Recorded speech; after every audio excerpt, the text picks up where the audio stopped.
kayo dyan sa National Bureau of Investigation, pasintabi na po, lalo na kay Director Jaime Santiago, na noong panag-resign ito na Director ng NBI pero wala pang kapalit, kaya nandyan pa rin. Pakipaliwanag po ninyo ito sa taong bayan kasi hindi ko rin alam kung paano ipapaliwanag ito. Bakit po? Bakit pagkapangkaraniwang tao o vlogger ang nagbanta kay Pangulong Marcos or gumawa ng pagkakamali or banta sa buhay ng ating Pangulo, mabilis kayong gumagalaw? Nahuli nyo, kinasuhan nyo, yung mga vlogger na galing sa Cebu. Dalawa na yan yung isa, una babae. Tapos ang sunod, itong si Michael Romero yata ang pangalan niyan, taga Cebu rin. Nag-post siya ng headshot. Yun ang inyong baging basihan, kaya inaresto, dinala sa NBI at pinapanagot. Hindi lang investigasyon ang ginawa, kinasuhan talaga. So dalawang magkasunod na yan, isang babae, isang lalaki. Mabilis ang galaw ng NBI sa pagbabanta ng mga ito. Bakit si Vice President Sara Duterte na nagsabing hindi siya nagbibiro nung magpa-press conference siya ng November 23, 2024. Mag-iisang taon na. October na ngayon. Pagdating ng November, isang taon na. Ginawa ni Sara ang pagbabanta sa buhay ng Pangulo, dating Speaker Romualdez at First Lady Lisa Araneta Marcos, na meron daw siyang inutusan para kunin ang buhay ng Pangulo. Bakit walang inaresto ang NBI? Bakit ilang beses pinatawag ng NBI ang Vice President ay hindi naman sumipot? Wala namang ginawa ang NBI. Ang tanong, meron ba kayong ipinail na kaso laban kay Sara Duterte? Huwag kayong magagalit. Nagtatanong lang po tayo kasi ang batas ay dapat pantay-pantay. No one is above the law. Ignorance of the law excuses no one. Yan po yung ating paniniwala eh. At yan naman ang totoo.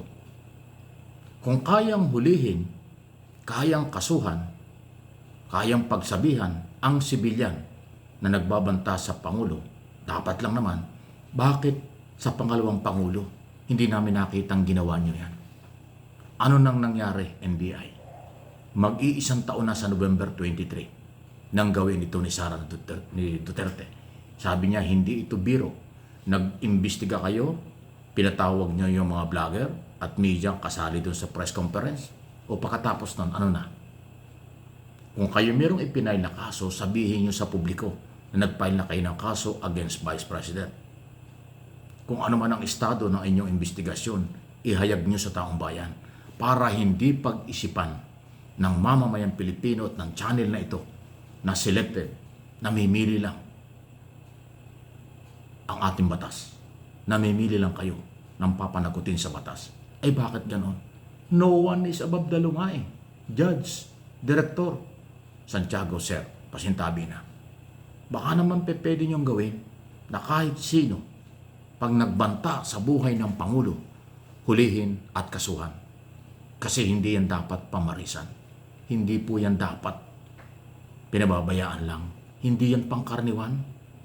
Alam natin na threat sa national security pag pinagbantaan ang buhay ng Pangulo.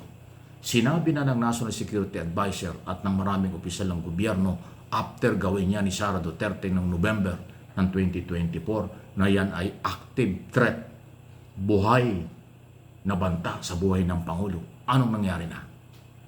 Again, may kinasuhan na ba ninyo o wala lang?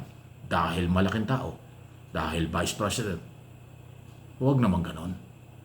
National Bureau of Investigation at kapulisan nagtatanong lang po. Ipakita natin sa buong mundo, pakita natin sa lahat ng Pilipino, kahit sino, pag lumabag sa batas, may pananagutan at dapat panagutin. Huwag maliliit lang. Hindi ko kinakampihan yung dalawang vlogger na gumawa ng pagbabanta sa buhay ng Pangulo. Mali yun. Dapat managot. Ang pangalawang Pangulo, ginawa ito, dapat managot. Issue lang po ito. Walang personalan. Nasa batas yun eh. Ang pananagutan ng maliit at ng malaking tao dapat pare-parehas lang sa ilalim ng ating mga batas. Hindi ba NBI? Hindi ba direktor? O sa ating pamahalaan niya? Takot ba kayo sa mga Duterte? Takot ba kayo na kasuhan si Sara Duterte? Aba, wala sa batas yan. Pakilinaw nga lang po. Pakipaliwanag lang po sa mamamayang Pilipino. Kayong mga mamamayag nagko-cover sa NBI, tanongin din nyo si Director Santiago sa isong ito pa nagpe-press conference, anong nangyari? Ako, nung reporter ako, na nag-naasan ako sa NBI, lahat ng issue tinatanong namin. Kahit yung mga nakaraang investigasyon para malaman namin ang update, hindi yung bago lang. Kasi kailangan consistent ang implementation ng batas at ang ating mga autoridad. Ano po inyong masasabi yan? Any comment? Okay lang po. Sunod na ating pag-usapan. Naku, maganda ang ngiti sigurado ngayon ni dating senador, dating chairman ng Blue Ribbon Committee, Richard Gordon. Kasi bubuhayin at pinubuhay ng ombudsman ang issue ng overprice doon sa COVID na involved ay ang Parmalee Company na sinasangkot dyan ng Department of Health, mga dating tauhan ni Digong Duterte, dating Pangulo. Na kung yung mga gunita, matindi ang away, personalan, pinersonal ni dating Pangulong Duterte, si Chairman Gordon noong panahon yun, dahil sa pag-iimbestiga sa overprice sa COVID issue. Pero mula noon, natahimik, nawala yung issue niyan dahil tapos na yung term ni Gordon. Ngayon, may bagong ombudsman. Ang sinabi ni Ombudsman Remulla ay kanyang binubuksan ito.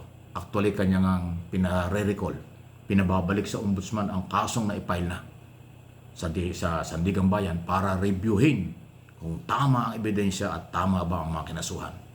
Kaya ako sinasabi kong masaya sigurado si Gordon sa galaw na ito dahil siya po ay ang isa sa mga tumutok as chairman ng Blue Ribbon Committee noong araw sa nakaraang 19th Congress tungkol sa issue ito at katakot-takot na paninira sa kanya, katakot-takot na pagmumura at pinersonal siya ng dating Pangulo ng kanyang ginagawa ito. Pero ngayon wala na si Duterte sa kapangyarihan, nakakulong pa sa ICC at yung mga involved dyan sa overprice na yan, billion-billion yan, dapat managot.